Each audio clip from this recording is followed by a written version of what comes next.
మీటింగ్లో 17వ ward councillor గారు unauthorised లేఅవుట్ల గురించి చెప్పడం జరిగిందండి. దానికి ఇవాళ ఈనాడు కథనంలో కూడా వచ్చింది.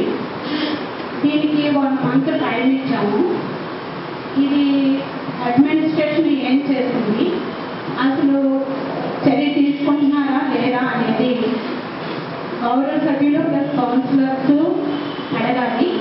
కానీ మీ మీద ఉంచుతున్నాను, ఏ కారణాల చేత ఉంచవలసి వస్తుందో దయతో మంచిగా అర్థం చేసుకోండి. అది ఒక పాయింట్.